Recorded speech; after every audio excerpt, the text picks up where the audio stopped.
of Box.Buzz Radio right here on the Warweek Radio Network. Happy Friday to everybody. And guys, it is Big Fight Weekend. The weigh-in is just going to take place in a couple of hours. And we want to thank you for tuning in this very special AM presentation with the editor-in-chief of FightSaga.com, Mr. Lee Cleveland. Guys, before we introduce our featured guest, the editor-in-chief, we do have to remind everyone that this show is brought to you by Box.Buzz. Guys, for all the latest boxing news, go visit your centralized hub for all the latest boxing news, Box.Buzz, B-U-Z-Z. But guys, this would not be an episode of Box.Buzz Radio without the editor-in-chief himself, the one and only Mr. Lee Cleveland. Lee, how the heck are you, brother? Great, man. Great. I can't wait to talk about some boxing, Joseph. This is a huge boxing weekend and a very important one to the future health of the sport. I can't emphasize that enough, fight fans. This is a big one. And we hope to have everyone's participation, and we're going to talk about that in great length. But Lee, just to sum it all up, to give us a preview or a preface of what to expect here, how big is this unification bout? And yes, this is a unification bout for all the marbles in which all four major sanctioning organization world titles, as well as the ring-recognized championship, is all up for grabs in this number 1 versus number 2 contest in the lightweight division. It's pretty massive. It's very significant for a number of reasons. Obviously, it's one of the top 2 or 3 matchups in boxing, arguably one of the top 2. Secondly, though, this is the first big fight in the COVID era, the first really big matchup, and that's huge. I mean, boxing needs this fight desperately. We haven't had a big fight since Wilder versus Fury 2 in February. It's been many, many months. Boxing needs to bounce back. The numbers have been low. So there's a lot riding on this fight for those reasons as well. But, I mean, obviously this would have been a big fight had it happened in April. But I think it carries more significance now because the sport really needs the numbers. The numbers have been tanking, and this is sort of a good welcome back party, for the fans. Lee, and just historically, how would you rank this matchup? When is the last time we've seen a truly captivating matchup and this intriguing 1 versus 2 at 135 pounds, one of the original weight divisions in boxing? Wow. 1 versus 2 at lightweight? It's been ages since we've seen that. I mean, you'd have to go back. Since we've had 2 guys of this caliber, I can't even tell you it's been so long. It's been ages. But this is reminiscent of perhaps Leonard versus Hearns 1. I mean, that was at 147. But yeah, this fight is really it's almost on that level. I say almost because we don't quite know about Teofimo Lopez yet, but this is as close as you're going to get to that. It carries a massive significance, and I don't know, Joseph. I mean, maybe go back to Arguello versus Pryor, but that was at 140. That was the one that comes to mind, Lee. The one that comes to mind is in 2005, right? Chico Corrales, the late great Diego Corrales versus Jose Luis Castillo for all the marbles at 135. But as great as that event was, and as dramatic and as amazing as that fight turned out to be, I don't think it's getting the same traction among diehard fight fans that this one is getting. So before we actually discuss how important this is for the health of the sport, what makes, in your mind and in the mind of most fight fans, what makes this bout so intriguing? It's intriguing because, well, you have someone who's arguably the top pound-for-pound fighter in the world, Vasyl Lomachenko. So it's always a special event, Joseph, when you have the number one man on there on the big stage. Always, always, always. Mm-hmm. This is so intriguing because you got Teofimo Lopez, young guy, hasn't really been that tested yet, but he's explosive. He's passionate. He's got all the tools. He's almost like this guy. He's got a lot of potential. Still kind of a question mark. We don't really know. So, I mean, we know that Lomachenko is quality. We know he's up there. You know, we know he's the number one guy in the world. We've seen him beat the best. Can he handle this young, brash Lopez, this young, brash, arrogant kid out of nowhere? You know, it's sort of like it's sort of like the modern day. You know, it's like the modern day lightweight version of Liston versus Clay, right? Where you've got this solid champion. He's fearless. Everyone admires this guy, Sonny Liston. And then you've got this other guy who's this braggadocious young punk, you know, saying he's going to do this, he's going to do that, blah, blah, blah. And, hey, in that case, you know, hey, the young guy won. Is this going to be like Liston Clay 1?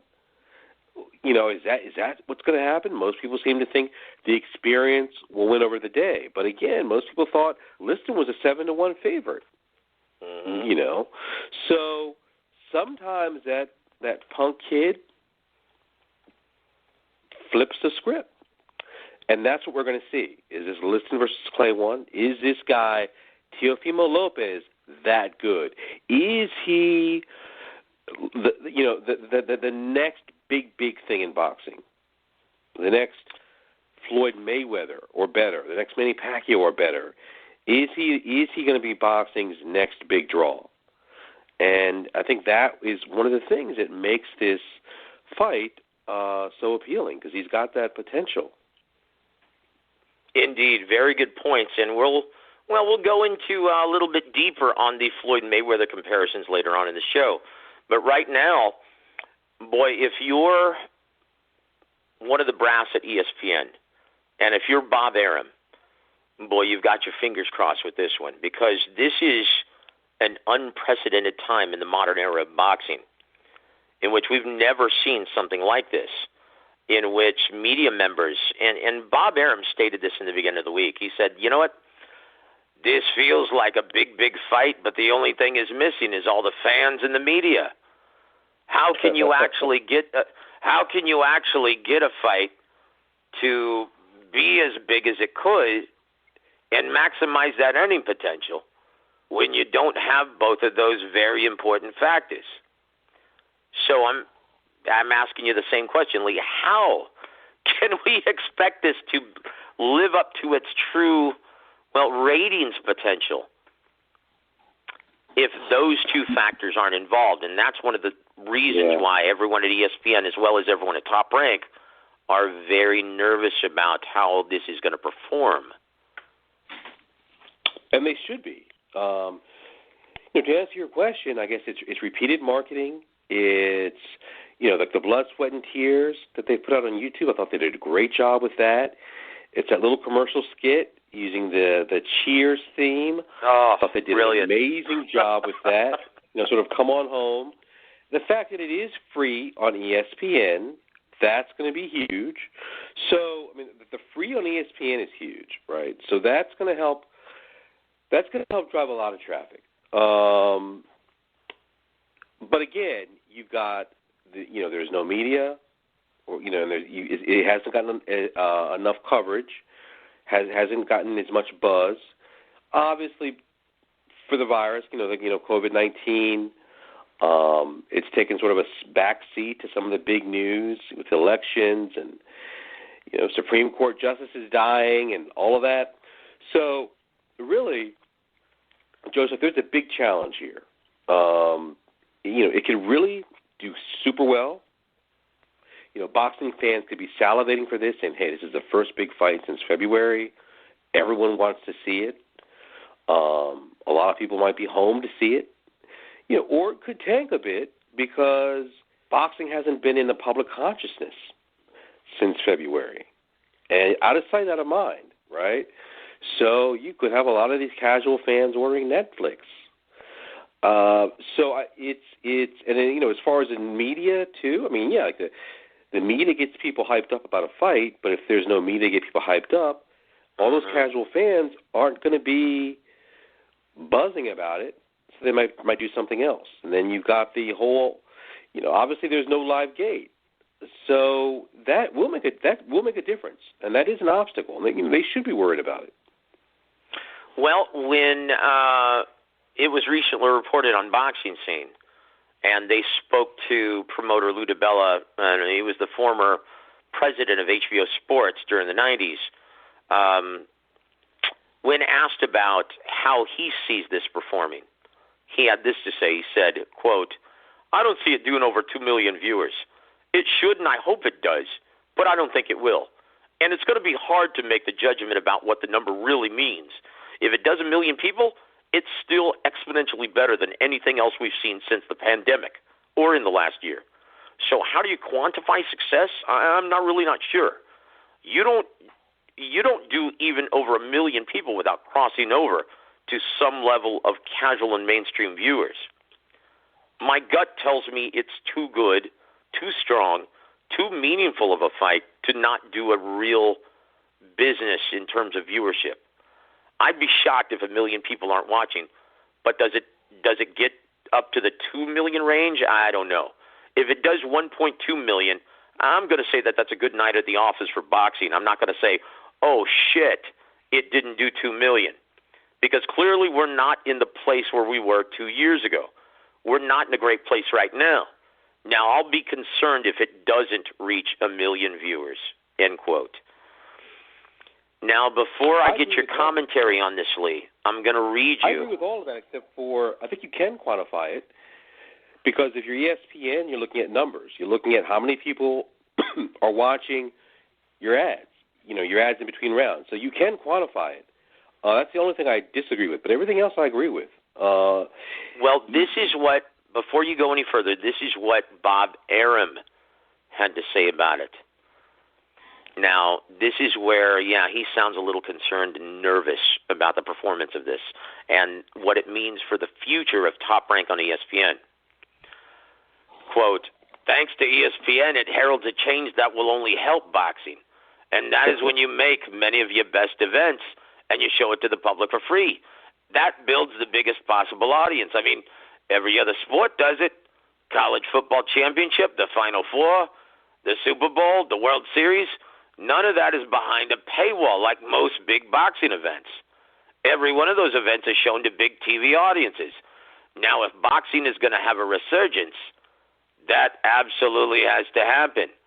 There will be some events that'll be just so expensive that you have to do it on a pay-per-view, like a big heavyweight fight. You have no choice.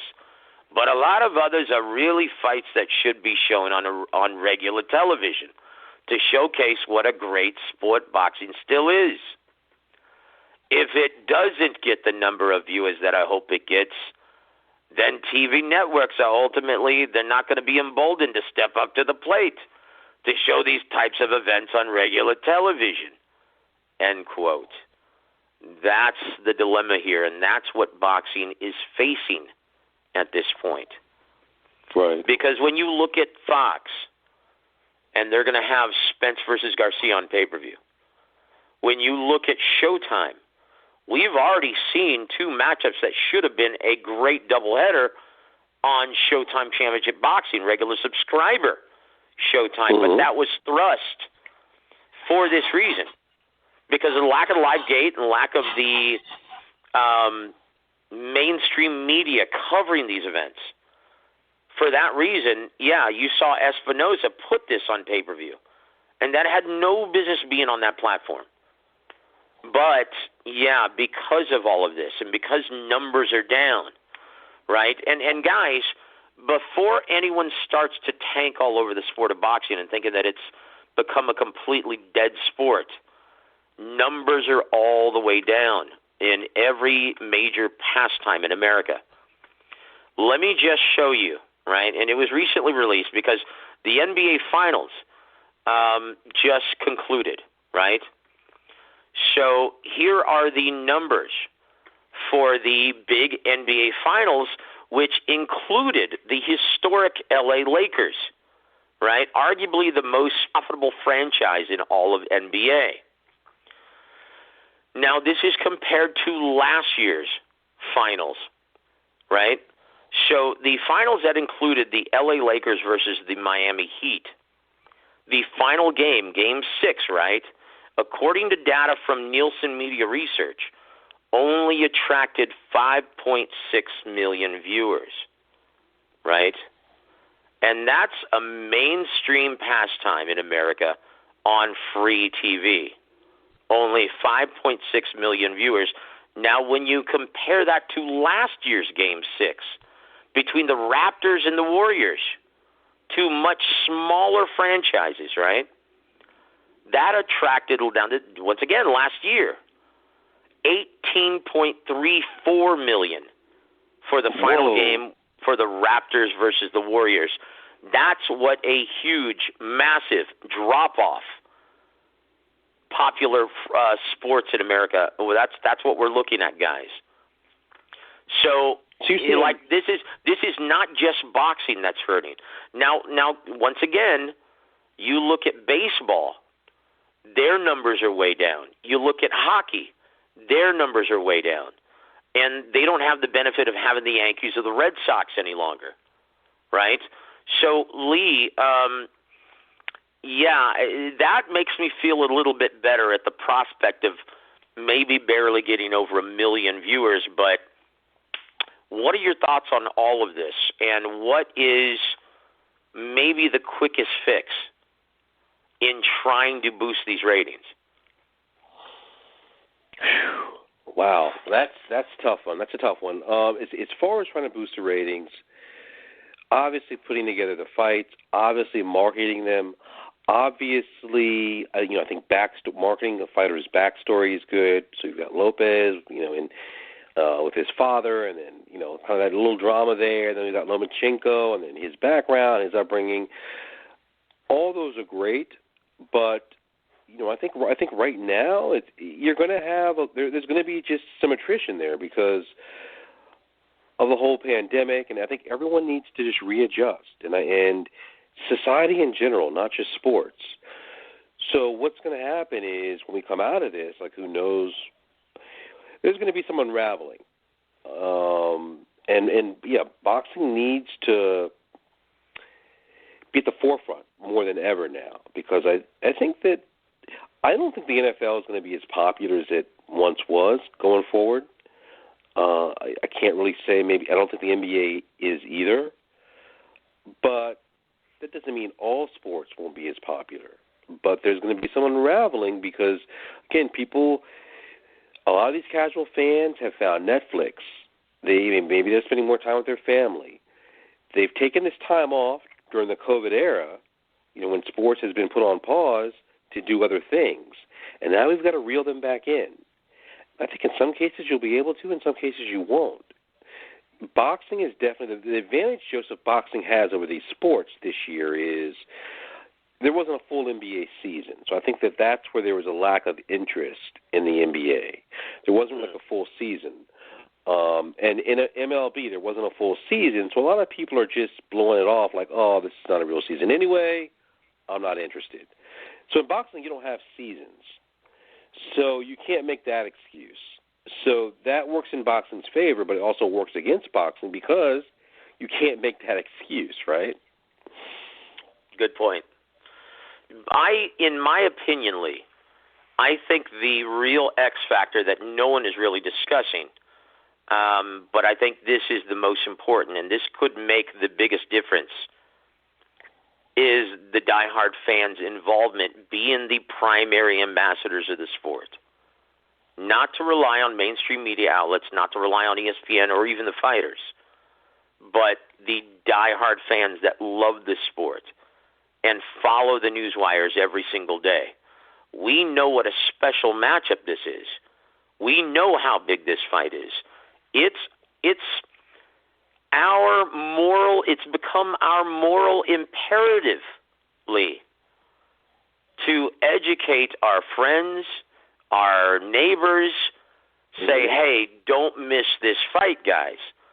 I know you're not usually avid followers of the sport, but you want to tune into this one. This is going to be a truly historic matchup. Don't miss this. And do our best to educate these guys. Tell them what to look for. Tell them what to pay attention to. Because most casual and mainstream fans, they don't really understand the gravity of this and at what level these two fighters are currently competing. They just want to see knockouts. We'll talk them through, educate them, rather than frowning on how little they do know. Educate them and encourage them to get involved with the sweet science. I think that's where every diehard fan who claim to love their boxing, that's become their moral imperative. If they want to see these fights, continue to see these fights on ESPN without having to pay out of their own wallet, I think that's the least they should do. Your final thoughts on this before we move forward to, all of the docuseries and promotional videos from ESPN and Top Rank. Yeah, I couldn't agree more, Joseph. I've got some friends that watch UFC, and they're always blasting these mass text out, like, with 10 or 15 people on these texts saying UFC tonight or UFC next Saturday, this person versus that person. It's going to be great. So if hardcore fans like that can do the same thing, I think it helps some. It could definitely help. But, bottom line, as far as hardcore fans engaging, if you don't engage in this, you're not a hardcore fan. Okay, so I don't think we're going to have the hardcore fans not watching this. But it's imperative that some of these guys like you and me, you try to reel some of these lighter fans back in. I think that's very important. Yep. Yeah, that's essential. Like Lou DiBella said, we have to. The health of the sport depends on it. We have to encourage mainstream and casual fans to take interest in such a brilliant product like this. How often, and like we were talking about, how often does a matchup like this take place in the lightweight division? It's been since 2005, Lee, since we've had number one and number two in a unification match, one of this magnitude, right? So, guys, It's going to be on ESPN. The weigh-in is going to take place live on ESPN at 5 p.m. Eastern this afternoon. And the fight is going to start, coverage is going to start at 7:30 p.m. Eastern. And initially, it was only available if you wanted to see the entire undercard, it was only available on ESPN+. Now that's been upgraded to be on the flagship channel, the mothership, ESPN. So, guys, we're going to get a full evening of boxing thanks to the good people at Top Rank and ESPN. And I tell you what, their coverage of this has been splendid. It's definitely whet our palate for this event. And I loved it. It almost is reminiscently of those great featurettes, the countdown specials, and those, quote, unquote, get to know the fighters segments that HBO were so good at making. And Ross Greenberg, boy, he really was a pioneer in certain aspects of HBO Sports in developing this supplemental programming that enhance these experiences. And that's the thing. If you've been watching, paying close attention to the Blood, Sweat, and Tears episodes, as well as the real-time episodes, it's really made this event that much more enticing for fight fans. What have you taken away from Blood, Sweat, and Tears, as well as the press conference that took place this past Wednesday? Well, from Blood, Sweat, and Tears, it was a great production. I learned some of the training techniques of Lomachenko that I hadn't seen. Some of these these oddball techniques, like hitting that little board, that Lopez Sr. makes fun of. I thought that was really cool. Obviously, we've learned about there seems to be some sort of a rift, not a rift, but Lopez gets really passionate and emotional about his relationship with his father and how his father is so involved now, and he's more so his coach than his father.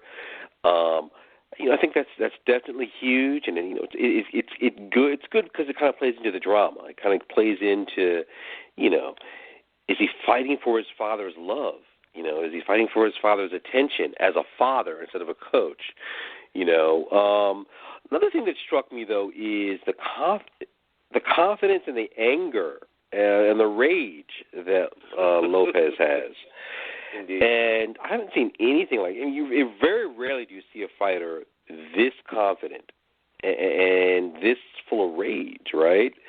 I remember Prince Nassim was super confident. I don't remember that. He didn't really have that kind of a rage, though. This guy is sort of like he's like a young Mike Tyson and a young Prince Nassim as far as he's got this rage to go out and kill somebody, and he hates his opponent, and he's got this incredible confidence at the same time. So, again, that could be good, it could be bad. It's great if you win, maybe not so great if you lose. So those are some of the things I took out of it. I mean, it definitely seems like Lopez has a chip on his shoulder. As far as Lomachenko, he looks every bit like the number one pound-for-pound guy as far as his mannerisms, his actions. He doesn't really seem too overly confident. He respects Lopez, doesn't seem overly confident about him. It's easy to see why a lot of the vast majority of boxing experts are picking Lomachenko because of his experience, and then he's showing that experience. He's showing that maturity. So the maturity that he's showing in training and during the interviews and during the press conference, we think is going to be the same maturity he shows in the ring. And the same immaturity that Lopez is showing, we think that he may show that in the ring as well. So those are just some of the tidbits I got out of the press conference and the blood, sweat, and tears. Now, going back, and I love that you mentioned the criticism and the bravado, the confidence exuded by Team Lopez. Now, going back to the harsh words and the criticism they have for Vasyl Lomachenko, in your opinion, is it healthy optimism, or is it a severe miscalculation of what they're up against on Saturday Night, Lee? I think it's a severe miscalculation, which is amazing because you would never see this I would never think a trainer would be miscalculating. But the way his father talks, the trainer is usually the cooler head of the two. But with Lomachenko and his father, there is no cool head. They both are the same. Yeah. They both say the same exact. They both say the exact same thing. And they keep saying that Loma is arrogant and boisterous. I'm thinking, are we talking about the same Loma here? Because the Loma that I know is sort of a mild-mannered guy, a very mild-mannered. And he thinks that he's better than everybody else. He thinks he's so great, blah, blah, blah. He thinks he's God. He's so arrogant. I'm like, who are they talking about? Are they talking about Deontay Wilder? But they seem to really believe that. I don't know. Maybe it's sort of a complex they have. But Loma doesn't seem. Or maybe they're trying to find reasons not to like him. But certainly, his arrogance and bravado and it's like obnoxiousness. I haven't seen that from Loma. Never met the man personally, but I haven't seen that. So I think they're miscalculating on a lot of things. And I think they both of these guys, come from New York. I think maybe they both have a chip on their shoulder. And they've been successful. Maybe it's gone to their head a little bit. And I think they're going to be surprised. Once Lopez gets in there to watch them is one thing, which they say they're not even doing. But to actually be in there with that kind of skill, totally different than watching it. You're getting it firsthand. Yeah, I think it's going to be a unique experience, totally. You know what this reminds me of, Lee? And I hate to bring this up because, you listen to Teofimo Sr. I'm sorry, but I'm going to say this. He makes Angel Garcia sound somewhat humble. At least Angel is entertaining. He's funny. This guy is an ass. And it's almost delusional. You know what he reminds me of, Lee? He reminds me of former trainer for Chris Algieri, Tim Lane. Oh, I'm going to let him out of the cage. Oh, Freddie Roach. Oh, Manny Pacquiao. He's never fought anyone like Chris Algieri. Oh, Chris Algieri's going to take him to school. And when Freddie Roach heard that, he just looked at him and just shakes his head, and he's like, I don't even know what to say after that. I mean, this is... and then you saw in Blood, Sweat, and Tears where he got in Loma's face. When they met at a hotel, Lopez Sr. got in Loma's face. Like, you don't see trainers do that. It's just, to the point where Lomachenko actually thought, well, he must be drunk or something. and maybe he was. Either that or just insane. Because this can't help. Maybe he knows his son, and maybe he's gotten the most out of him in the amateurs or maybe in earlier pro bouts, that maybe he needs to instill this rage or hatred to truly get the most of his son. That's the only way I can make sense of this, because otherwise they are severely miscalculating the level of Vasyl Lomachenko and what they're going to be up against in the ring on Saturday. But this sounds exactly like Tim Lane, completely just blowing smoke up his fighter's rear end.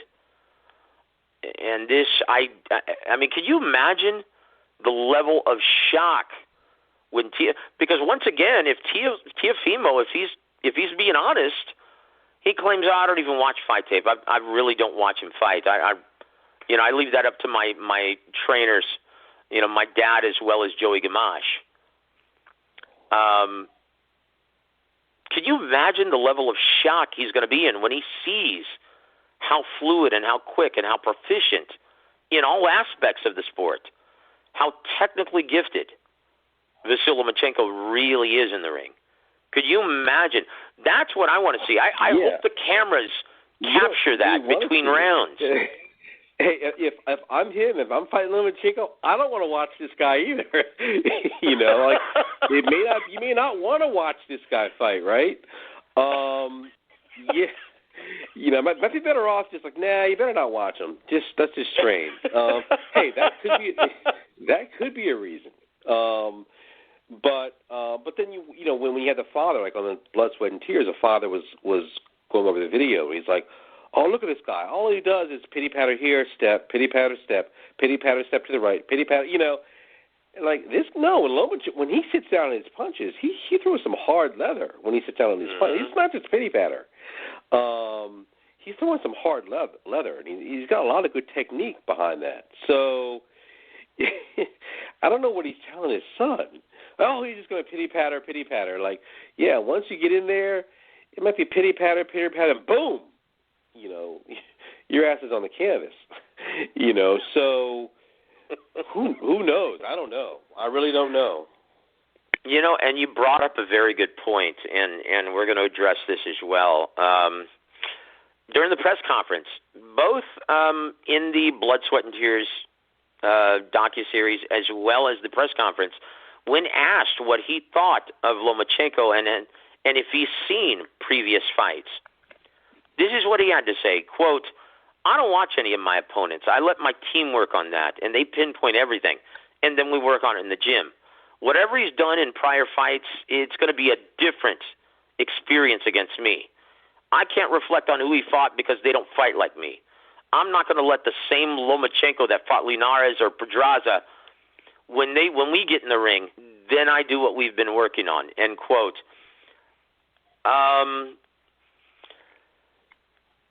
I had this same experience, and people who might think that this is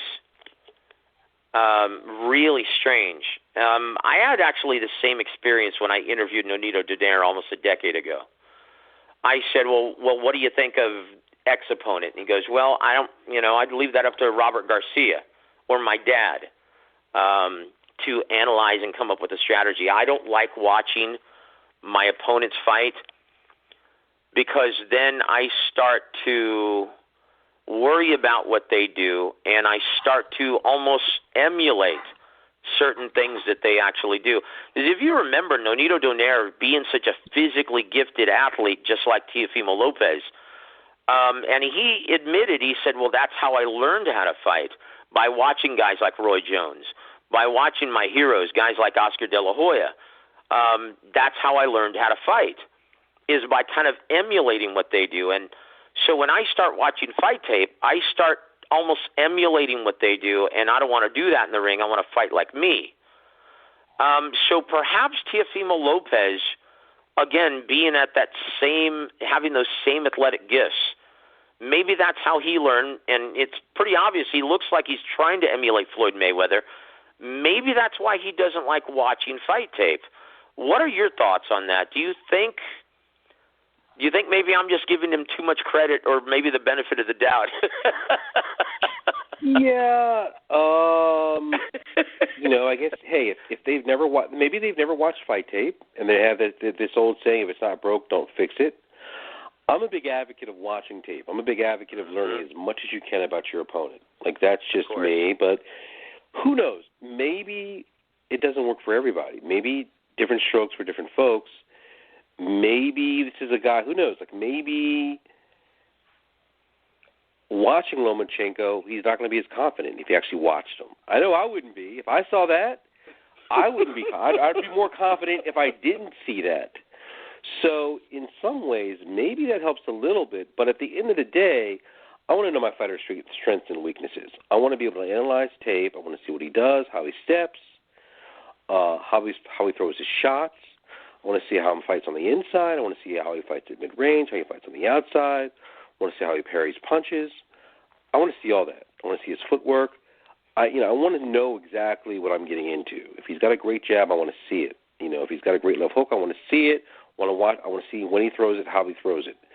But that's just me. I think it's good to study an opponent. Just like in football, you study offenses and defenses.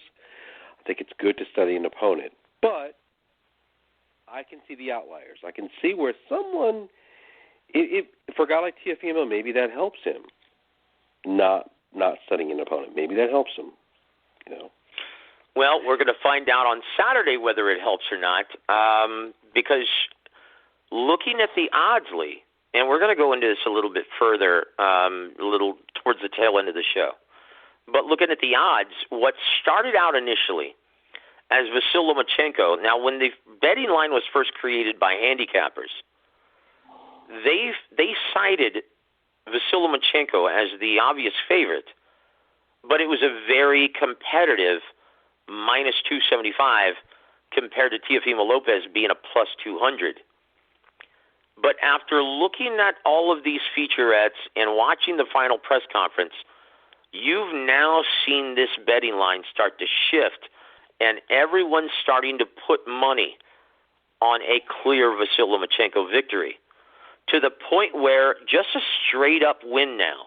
You look at the betting line now, on some books, including the MGM bet line, which is, the book where the fight is being featured.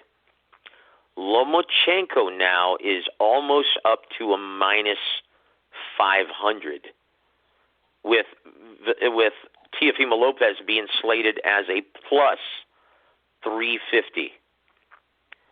So, and I've heard from fans as well as other writers that they think this fight is going to be compared to, they think it's going to play out almost like Calzaghe versus Jeff Lacey, or maybe, being nice, Mayweather versus Canelo.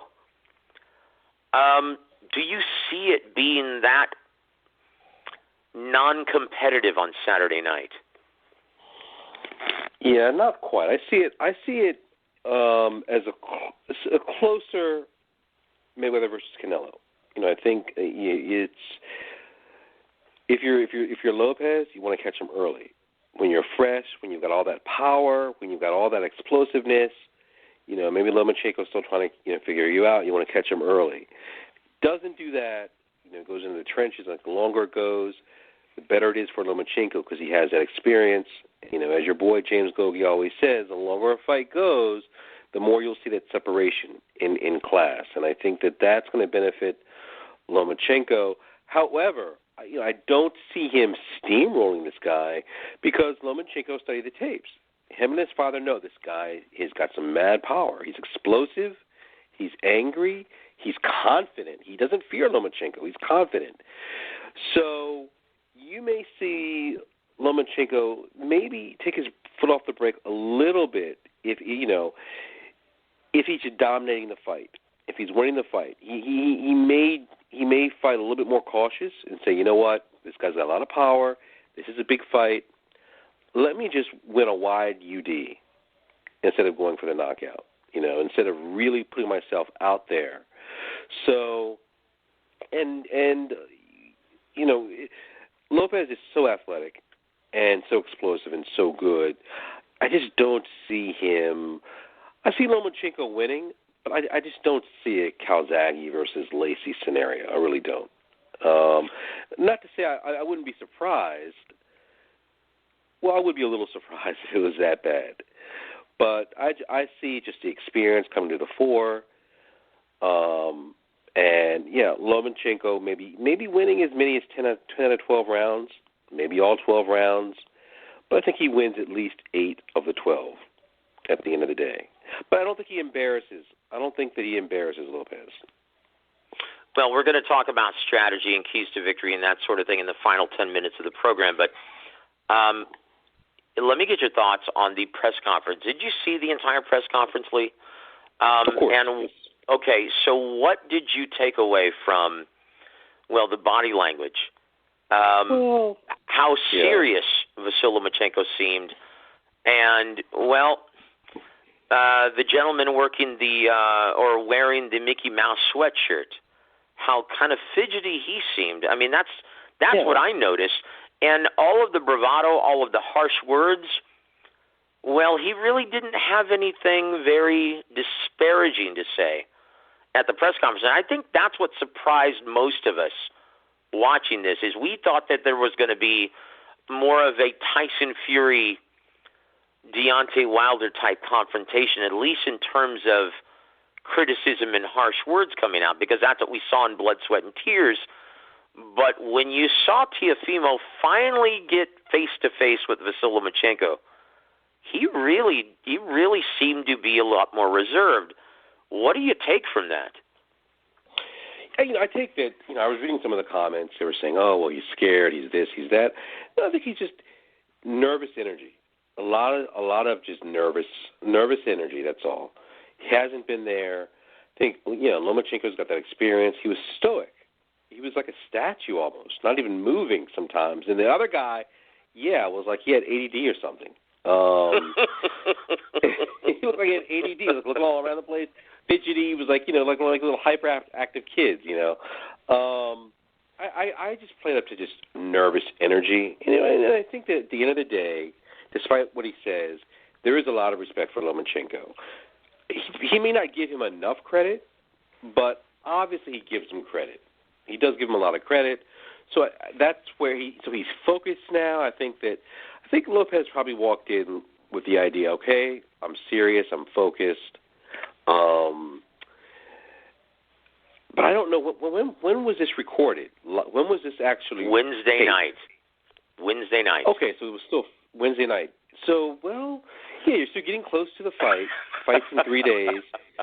He's like, okay, he's kind of going into fighter mode now, and I think that that's what we saw. I think that plus there's some nervous energy, and that he's just, And that he, at the end of the day, there is some respect there. He has more respect for Lomachenko than he leads on. Well, when Joe Tessitore, the press conference's moderator, when he asked the brass at Top Rank, Carl Moretti and Todd DeBuff were there in the crowd. When asked if they were going to have an official face-off, they said absolutely not. And, well, apparently the Lopez clan took that as a sign of weakness. This is what they had to say immediately following the press conference. Quote, and this is Teofimo Jr., he said, quote, "Oh, he feels it. He knows what's up. We're ready, though. I am who I am. I can't wait to display it on October 17th. And this is what Angel Jr. had to say, Mr. Lopez, right? Quote, "Oh, he shook. That's why they didn't want to have the face-to-face. They said no. That's why I said what I said. We've got to have the stare down. We've got to have the stare down. But they don't want to scare. But they don't want to get scared.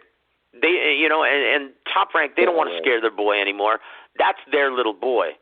After Saturday, everything's going to change at Top Rank. There's going to be a new king, and I can't wait. Nothing's been given to us. We just came out and took it, and we're going to take it on Saturday." End quote. Did you get that? Was that your perception of how did you see a scared fighter? You know what this reminds me of, Lee? No. This is the impression that I got, and maybe it was because of Lomachenko, maybe it was because he was wearing camouflage, the army green camouflage, right? I saw a young punk gang member trying his best to intimidate a veteran who served 4 tours of duty in Vietnam. Right. Yeah.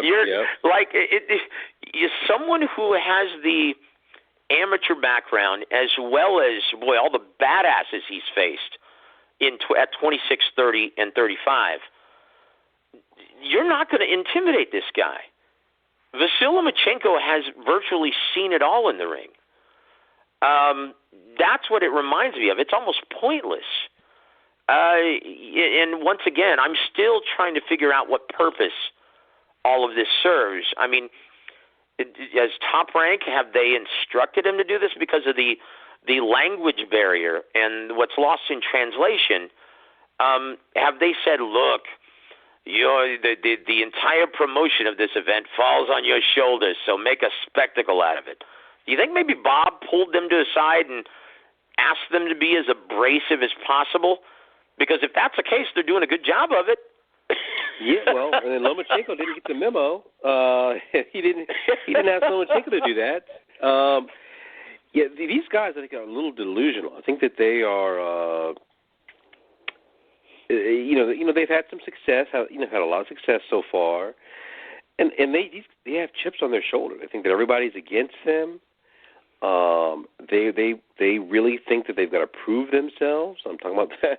I'm talking about not just the fighter, but the father and son.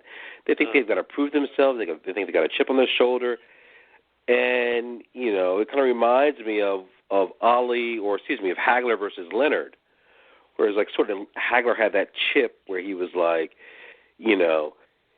Leonard came out of the Olympics. He was a big star. He made $50K his first fight. He's like, my first fight I made $25. He had this chip on his shoulder, like, oh, Leonard thinks he's so much better than me, and blah blah blah blah blah. I think these guys have a chip to the nth degree, and it's making them a little delusional. And they're just thinking, we'll just beat anybody. We'll take all comers. We've done it before. We've beaten everyone in our path, but. Yeah, but you haven't had anyone close to this guy before. So, I don't know, Joseph. I mean, I think that these guys are I think reality might set in Saturday night. And that might be a hard, tough reality because these guys are talking big. And, the more the bigger you talk, the more the fall, the greater the fall, Yeah, and you made a very interesting comparison earlier in the week. Share that with all of our listeners. You brought up some great historical, boxing undertakings of some abrasive loudmouth and how tragic it was after they lost and what the effect was. Yeah, so the first thing I thought was Prince Nassim, whereas I know that, as we talked about his, he was sort of, he may have had one foot out of boxing, but that fight with Barrera certainly expedited that process. Prince Nassim was, as we all know, was this guy, a lot like Lopez, arrogant, boisterous, says he could beat everybody, and was doing a great job of that. And he runs across Marco Antonio Barrera, loses, so doesn't get knocked out, but he does get beat up a bit in that fight. Never the same. He had one fight with a nobody. There were no theatrics. It kind of killed. It took everything out of him. There was no pizzazz, no energy. Had a boring fight after that, and then he never fought again. I think if you look at the Riddick Bowe fights with Galata, here's a guy in his prime, right? Riddick Bowe's in his prime. He had those two fights with Galata, the low blow fight, and then, which he's like, okay, well, I took Galata for granted, blah, blah, blah. The next fight, he's lean and mean. He got in shape. The exact same thing happens. Mm-hmm. And then, boom, we don't see him again for, his prime. That was his prime, too. We don't see him again until he's, 40, trying to make a comeback, right? So, some people say that maybe that's neurological, what happened. But I think sometimes you can just beat it out of a guy. And, when you beat it, you beat that confidence out of them, and they're just never the same. And that's, I worry about that. I'm concerned with Lomachenko or with Lopez because he's got so much confidence. And so much of his game, Joseph, is built upon that arrogance and that style that he has, that swagger. Mm-hmm. For him to lose, I think it would be devastating. Yep. Well, and let me just bring this up, Lee. It wouldn't be the first time that Vasyl Lomachenko embarrassed a formerly undefeated fighter into retirement. Nicholas Walters, he had just come off a devastating knockout victory over Nonito Donaire, and that's Nonito Donaire. Of course, Nonito Donaire was moving up in weight, but Nicholas Walters, boy, that guy was brutalizing the division. All of a sudden, Vasyl Lomachenko just dissects him. And he's right there in his face, toying with him in round 6, to the point where not only does he quit on his stool, but he quit the sport of boxing, hasn't fought since.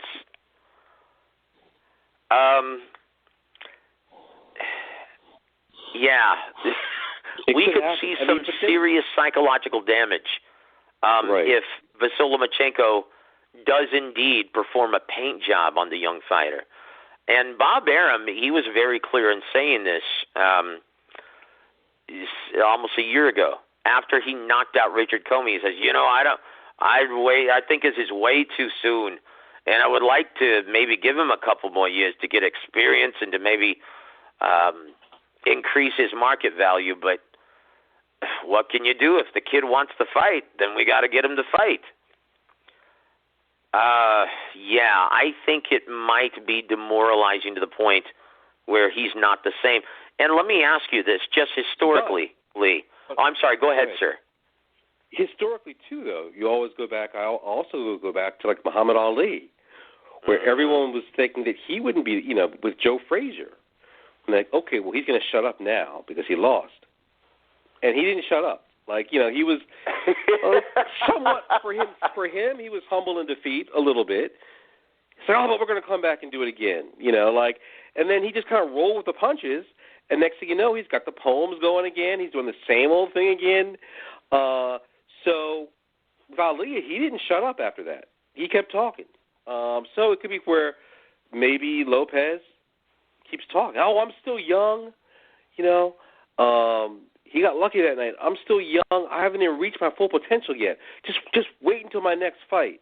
I'm going to fight somebody better than Lomachenko, and I'm going to beat him. He could be like, he could flip it around like that. It just depends on. Well, but it takes. I tell you what, and the comparisons that people are making in terms of Canelo Alvarez, boy, that's exactly what he did. He learned from his first loss, and he became a better fighter as a result. But that takes humility. It takes character. In the case of Jeff Lacey, boy, he just got his clock cleaned, and he was never the same after that. Historically speakingly, can you think of, because most fighters, unless you're Hector Camacho, Floyd Mayweather, Tyson Fury, of that character or ilk, unless you're those guys, most of the time, historically speaking, talking all kinds of jive and making an ass of yourself, it usually doesn't end well, does it? No, because eventually you get whooped, and everyone points to you and says, "Ha ha ha! See what happened?"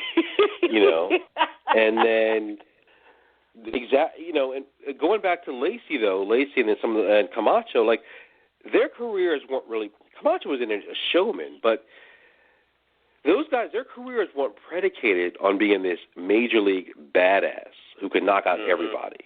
You're right. Now, Camacho was more of a circus type guy. He wasn't like, I'm gonna knock this guy the next week. I'm gonna kill him. I'm gonna blah blah blah blah blah. I can beat everybody. Like he was just more like a showman. But this guy's he's predicated on this badassery, right? Like that's his whole stick. So when your whole stick is based on that, Canelo was never like that. You're right. So when your whole stick is based insulting your opponent, elevating yourself above everybody, eventually, as Jim Lampley and Joseph Heron say, you're going to get your comeuppance. It's going to happen one of these days, and everyone's going to laugh. And then it's like, well, what do you have inside of you? Do you still have anything left, or has someone beaten the fight out of you because you don't have that, you don't have that swagger anymore, and you have that, and then you don't have that desire because someone is actually beating it out of you, and then next thing you know, it's like, well, you go to the gym, but you can't train. You've already been beaten. And everything that you fight for, everything your career is predicated on, well, you lost. Okay, so I think we'll see what happens. We'll see what happens, but. I think that's like the mind thing. That's like the psychological thing of how you come back from should he lose, Lopez, how do you come back from something like that? Because everyone's going to be pointing at him, saying, "Oh, you talked all that nonsense, talked all that stuff." And they got your ass beat. Oh Canelo, boy, jeez. Canelo, no one ever said, "Oh, you talked all that stuff," Oh boy, you know what, man? If Lopez does not come up big in this fight, and once again, he seems to be a very special fighter leading up to this point, and that's what creates the intrigue for this. And traditionally, special fighters, just like you mentioned, Cassius Clay, Muhammad Ali, Floyd Mayweather, Hector Camacho, most of the time, these special fighters shine on the big stage. Lee, it's time for your final prediction. We're at the end of the program. How do you see this fight playing out, and why? I still like Loma's experience. I think that, but Lopez's speed, his explosiveness, will give Loma a few problems, but he'll overcome it. I like his footwork. I like the fact that he can punch hard when he wants to. As you said before, one of our conversations, we haven't really seen Lopez's defense tested. What's going to happen when when Loma puts him in some of these positions? What's going to happen when Loma forces Lopez to do this, and then Loma does that, and he gets rocked? So we haven't really seen his defense. I think he's a little bit more than he's biting more than he can chew, but because he is so good and so athletic and so versatile, I do think it'll go the distance. I don't think he'll get embarrassed, but it could be Barrera versus Prince. Not in the same fighting style, but just as far as the level of the competitiveness. One other thing I noticed too, though, Joseph, is during the blood, sweat, and tears. Do you remember when Lopez didn't even look at his own highlights? Mm-hmm. Okay, so he doesn't watch he didn't even look at it. He looked down. He didn't look at his own highlights, which tells me, are they doing something different? Why didn't he look at his own highlights? I mean, you would think a guy that's that into himself would love looking at his highlights of knocking people out, but he didn't. That tells me, you know what? I bet they've got a little wrinkle. They're doing a little something different. And his dad was like, "Don't even watch yourself. That was you back then. This is you now. Don't even watch yourself." I wonder if they got like a little wrinkle, and because he certainly didn't watch his own highlights.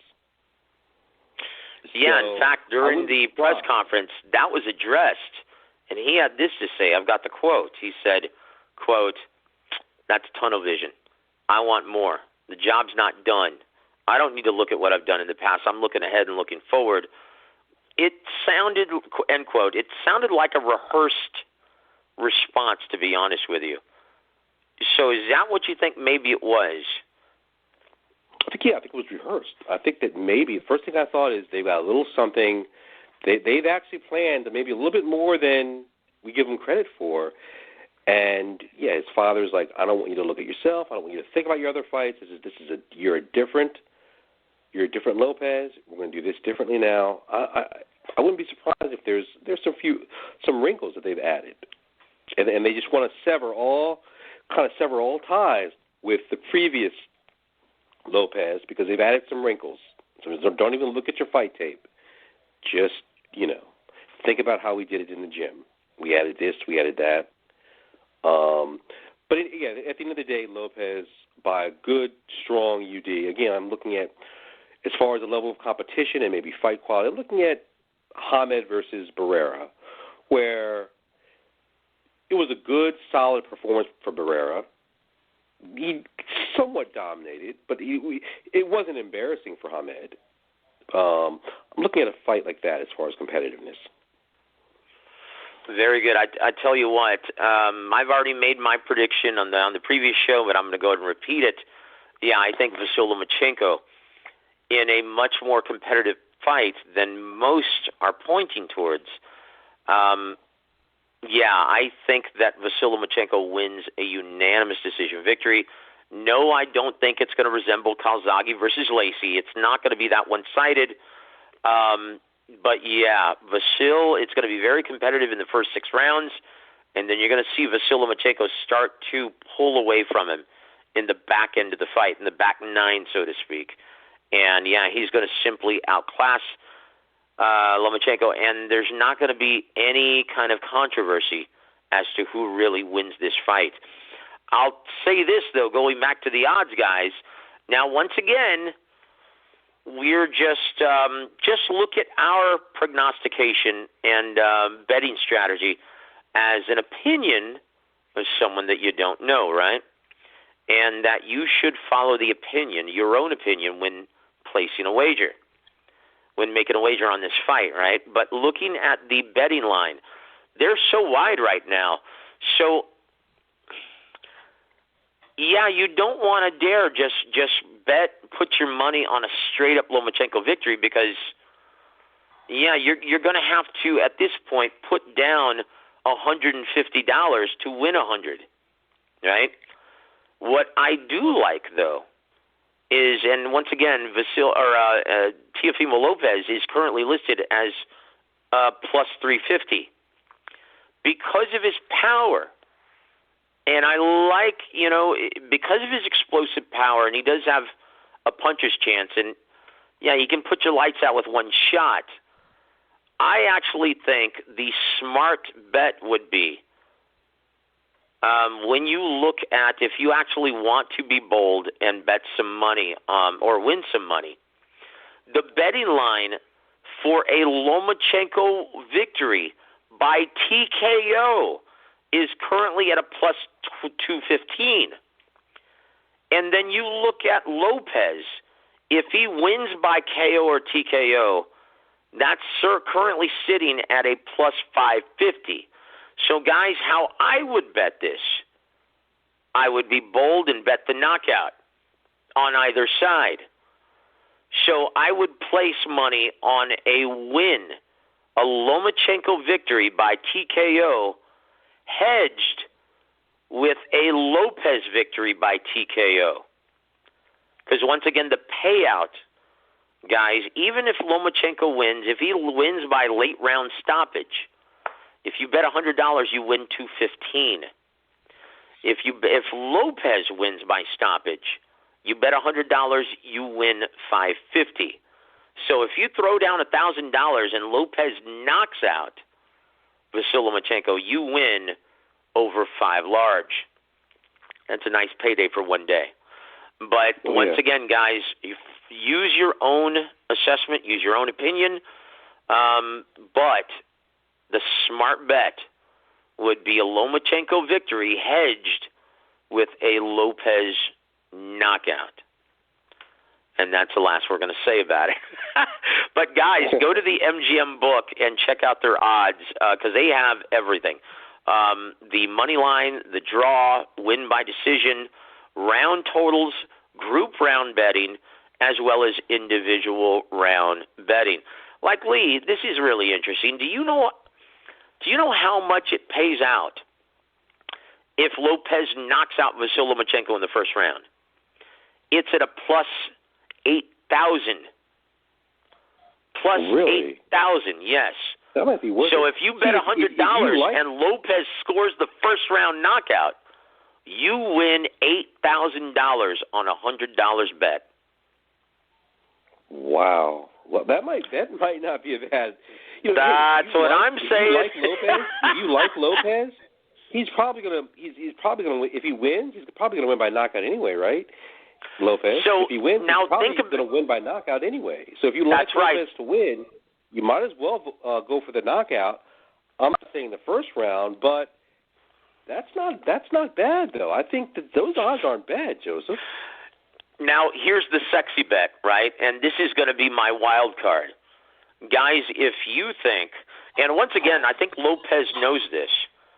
My best bet on scoring a decisive knockout victory over Vasyl Lomachenko is to catch him within the first 3 rounds.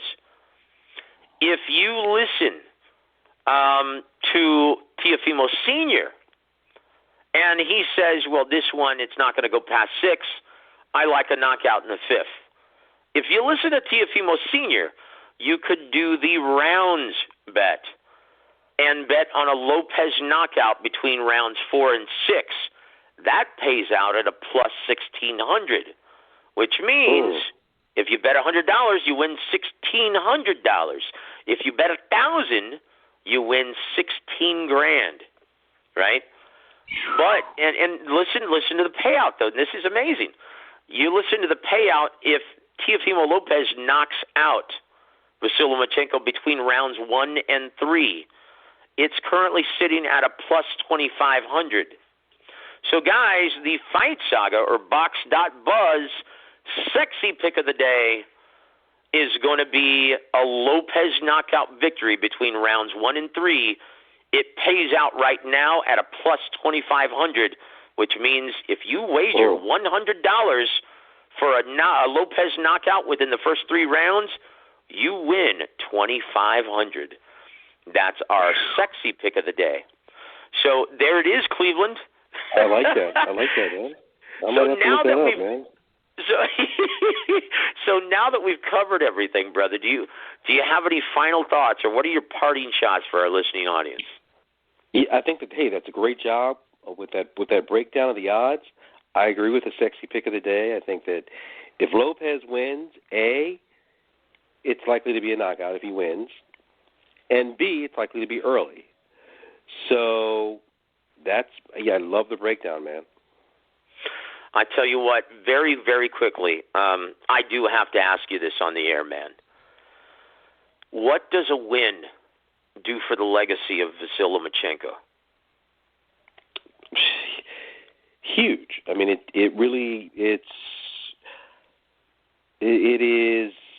adds that young guy with a lot of fire. He's fought some of these guys that are proven. some of these guys have been around, like Rigondos and the Leonardeses.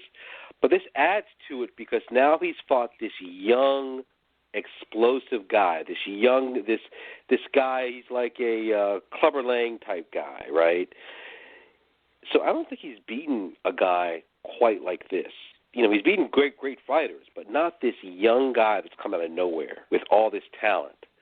So it's definitely a feather in his cap, because then he can also say, he also beat this young guy coming up with all this talent that was really peaking. So it does, because this is a different fighter, so it does help him in that aspect. Guys, he's Lee Cleveland. You can hear him every single week on War Week Radio Network, Box.Buzz Radio. Guys, that's going to just about do it. We want to thank everyone for tuning in. And in case you missed any part of this program, you can check it out on our YouTube page, War Week Radio Network on YouTube. Don't forget to like, comment, and subscribe so you don't miss any of our videos. But that's going to just about do it. Guys, on behalf of Mr. Lee Cleveland, I'm Joseph Herron. You've been listening to Box.Buzz Radio. Have a wonderful weekend, everybody.